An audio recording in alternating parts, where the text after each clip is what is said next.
ဒီည7နာရီ30မှာမင်းအကိရဝန်တယ်ဖုန်းလေးနဲ့လမ်းကြည့်မယ်ဆိုပြီးစခရင်ကိုလက်လက်ပွတ်လိုက်တယ် အခု12မိနစ်စမ်းပါမင်းမျက်လုံးတွေကပင်ပန်းနေပြီဒါပေမဲ့နောက်တစ်ခုပဲကြည့်မယ်ဆိုပြီး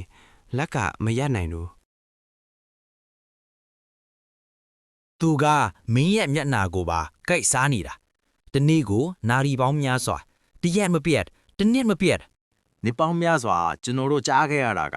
နေရောင်ကြီးကကျွန်တော်တို့အသားရည်ကိုအိုမင်းစေတယ်ဆိုတာပဲဒါအမှန်ပဲ ဒီအလင်းတန်းလေးတွေကို HEV လို့ခေါ်တယ် High Energy Visible Light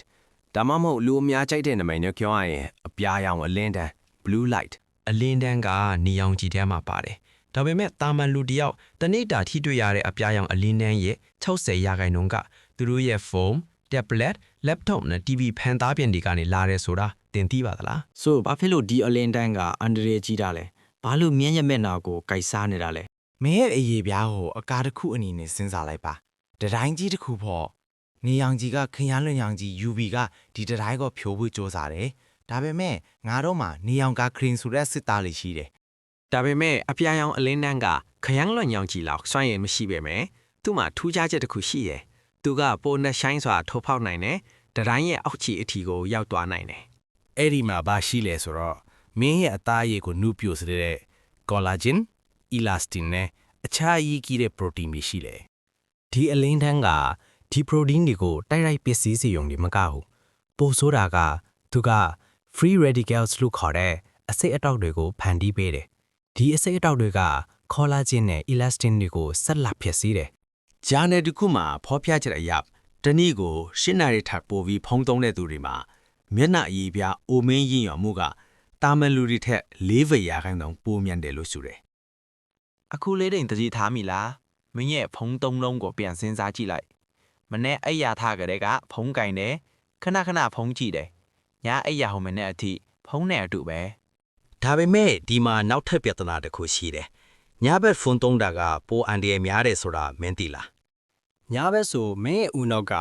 melatonin ဆိုတဲ့အချိန်ဟော်မုန်းကိုစထုတ်တယ်။ဒါပေမဲ့မင်းဖုန်းကထုတ်လွှတ်တဲ့အပြာရောင်အလင်းတန်းကဒီဟော်မုန်းထုတ်လွှတ်မှုကိုရပ်တန့်ပစ်လိုက်တယ် ရလက်ကအေးရဲပြတ်တယ်အေးရဲမဝတဲ့အခါမင်းရဲ့အသားရည်ကပြန်လဲပြည့်ရင်မှုအချိန်မရှိဘူးကောလာဂျင်ထူးလုံးမှုနှီးကွေးတယ်မျက်ကွင်းညူတယ်မျက်နှာဖောင်းတယ်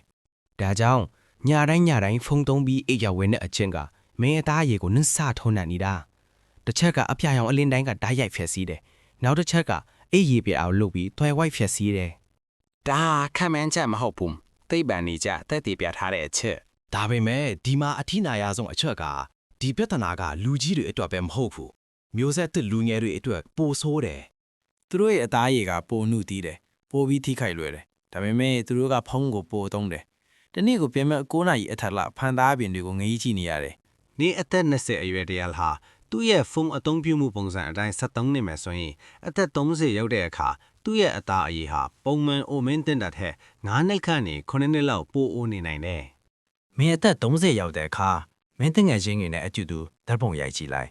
မင်းကဘာလို့ပိုအိုနေတာလဲဆိုတာသိချင်ရင်မင်းရဲ့ဖုန်းသုံးလုံးကိုပြန်ကြည့်လိုက်ပါ ဒါဆိုငါတို့ဘာလုပ်ရမလဲဖုံးလုံးဝမတုံပဲနေလို့မရဘူးဒါပေမဲ့ကိုကာကွယ်လို့ရတယ်